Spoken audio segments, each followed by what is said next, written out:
Hello, everyone, and welcome back to another Backlot Banter movie review. My name is Tucker Hazel, and this is my co-host with a big, dopey, goofy grin on his face, Tara Dykstra. And today we're here to review Smile, a movie that was revealed to us in a very interesting way with the teaser trailer, I believe back in either March or April. And now we have seen it. We've laid our eyes upon it, and I'm very excited to talk to you about it. But if you want to talk to us about Smile or any other movies you have been watching recently, Tanner, you know what? That's giving me a smile. You continuing to do that.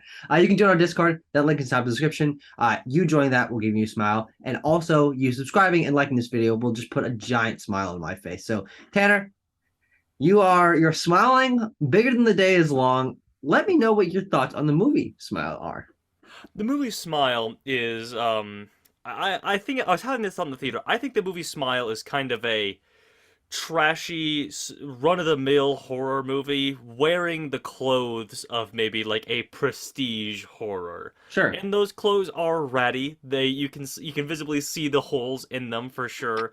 But if you are going into this as I was thinking like this is just like a horror movie that's mostly run of the mill, but a little bit, maybe harkening back to the horror movies that we used to get. It's a bit Sure. trashy, it has some unrecognizable actors in it. It's a very low budget sort of thing. This isn't coming from A24 or anything Hmm. like that. It's a Yeah, only surprisingly solid time. Paramount. Yeah, it's a surprisingly good time. I mean, coming from a it's coming from a major studio, obviously, but not one that's known for making like high art, high Of concept course. Yeah. horror movies of the utmost quality. I definitely get what you mean. And I think that I Hmm. fall in the same boat, though I do think that there was potential for this movie to land among the better of horror movies just in general and not feel like just another one of horror movies. I think that this movie does have its own identity and it has a very strong lead performance. I think that some of the imagery of the smiling, that concept and the way that it was marketed really drew me in and got me excited for this movie for months. But I do think that in execution, you feel a little bit like, oh, hey, I know where this is going. As someone who's viewed a lot of horror movies, from that first trailer or first few scenes, you can basically write the movie in your head, and you're not going to be surprised. And I think that's the reason this isn't really up for me. I think this is a good movie. It's a well-made horror movie. It's impressive for a debut feature film, Hmm. but it doesn't subvert your expectations as a horror viewer. And if you have seen a bunch of horror movies, as I said, it's it follows. It's The Ring. It's The Grudge. These movies all follow similar pacing and similar structure, and this is really no different from those. Yeah, Tucker, I'm gonna have to draw a point of disagreement with something you said. Namely the strong lead performance. Hmm. I don't think our lead performer, whose name escapes me at the Sosie moment, Bacon. thank you.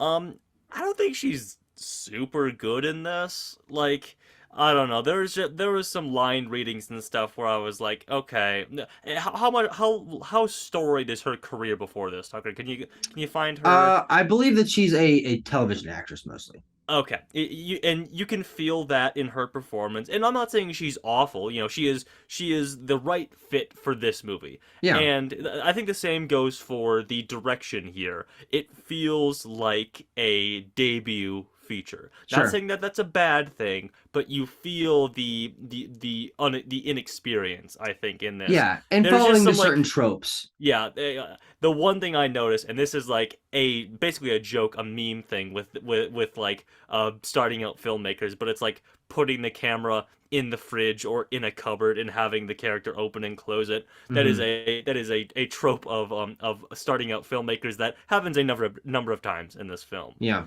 But yeah, I think you can kind of just feel that inexperience from the actors and from the direction. I'm just not really sure I agree with that in terms of the acting or directing. I think my problems where with it feeling a little bit like things I've seen before come down to the script and the way Mm, that the yeah. film is paced. But I thought that Sosie Bacon did an excellent job. I really do think she was great at portraying this pretty interesting role for a horror protagonist, that she is a therapist and she's able to sort of think through her own mind and express her thoughts very clearly, which is not something we see very often from movies focusing on characters who are being terrorized or not other people aren't believing. She's very articulate, and watching her break down over the course of the film is what drew me in to this film for majority of its runtime. As it was reaching the end, I'm like, okay, I'm feeling the repetition. I'm feeling that I've seen some of these things before, a few of the tropes, but I really do think her performance was excellent, and I don't think that the direction was phenomenal, but it wasn't super stand out. But there certainly were moments that were quite visually interesting. The movie plays with the idea of turning shots upside down in quite a few sequences, which I thought was a really nice twist that you don't see in very many conventional horror movies. And there were some interesting shot compositions. One that pushes through a window and transitions very interestingly. There's a one shot that is very high in the sky and it follows a car and then keeps going and turns upside down. And those moments do feel like something special coming from a first time director. Yeah, I mean, I don't know. I feel like it's a bit derivative, that stuff for me. Like a transition through the window isn't that special to me, and Sure. like the flipping the camera upside down with a car driving down the road is famously done in Midsummer. And speaking to that point, this film kind of to me feels a little bit like a discount Hereditary thing, Sure. to the point of of our main character being a therapist and talking to her fellow psychiatric friends and colleagues and stuff like that. This film it really, really wants you to know that the whole smiling thing, which I won't say what the thing is. We'll say that for spoilers. Is a metaphor for trauma. Yeah. And boy, howdy, is there a lot of conversations to that effect in this film. And that's why I say it's sort of like a knockoff, an imitator of these high concept, symbolic horror films that we get a lot Yeah. nowadays. Because it wants to be those things, but it still feels like it needs to. A scripting issue, like you said, Tucker, feels like it needs to hold its audience's hand and say, hey, just so you know, here's what the thing is about. Here's what our movie is about, time and time again. Yeah. And I honestly don't have too much more to add about Smile. I think that as a longtime horror viewer, if I had not been a longtime horror viewer, I think I would have appreciated this film a lot more because as someone who's seen a lot of these movies, I feel those tropes very heavily, but I think it does them well. And it's a Yeah. solid entry into this genre, into horror movies in 2022. I'm certainly not disappointed in any way. I kind of wish I had been able to see this movie without the baggage of years of watching horror movies and knowing what's going to happen around every corner. And if you are a younger horror fan, if you're this is one of the first horror movies seeing in theaters, I think this can absolutely be considered one of the good horror movies, great horror movies of this year. It just loses a little bit of its luster when you can feel the tropiness because of past experience.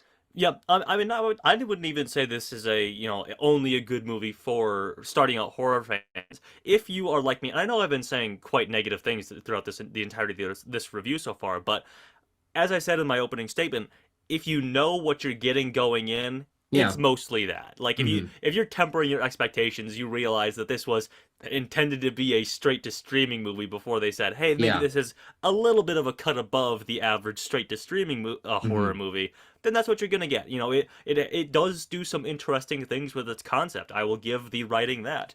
Things that we won't get into right now in our non spoiler section. But yeah, I think it just fell short in a few categories like the acting for me. But absolutely, like the jump scares, like you said, Tucker, it does these tropes. And some of those jump scares, a good portion of them, they got me sitting in the Yeah. theater, and it gets your heart pumping and This stuff this like is a that. horror movie that relies very heavily on jump scares, which a lot of Yes. people criticize horror movies for.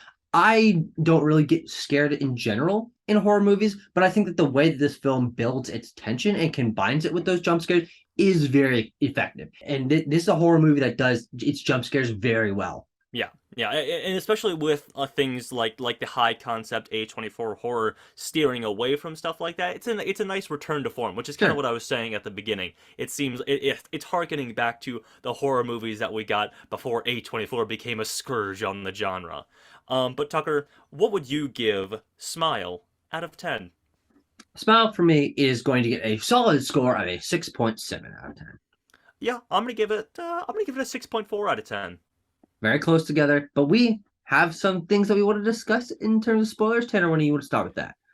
most of this movie, the scares are, sort of drawn out through those typical, but well executed jump scares in this movie. Hmm. Until, of course, the very end, in which you get the full reveal of the smile curse demon monster, Yeah. whatever you want to call it. I And hope that it there's a is, name out there for it because me it's too.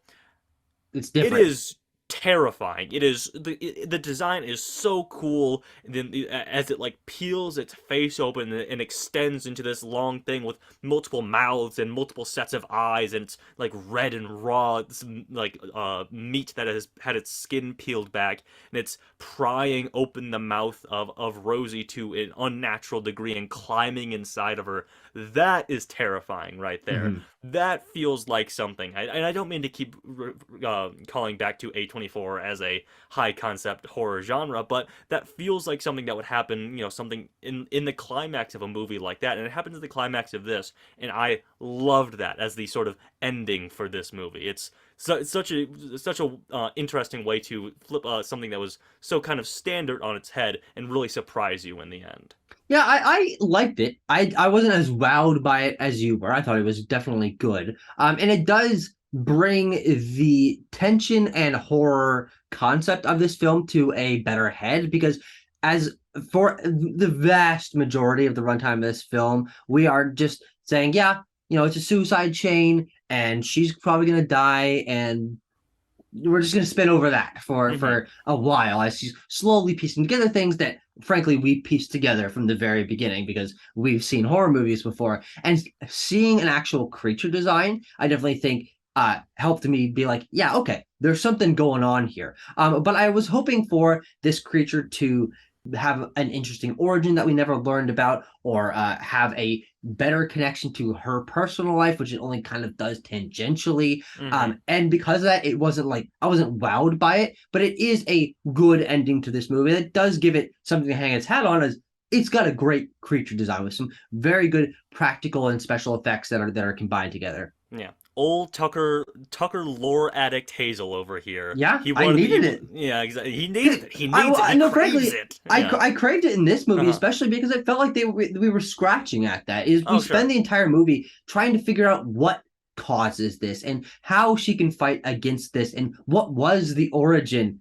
But we finish the movie before we discover any of that information, and it ends in not necessarily super satisfying way of Mhm. this curse continues and Yeah, fucking whoop de do. that's something for me, just as we wrap up here, in that this movie is very much about overcoming a trauma, fighting it.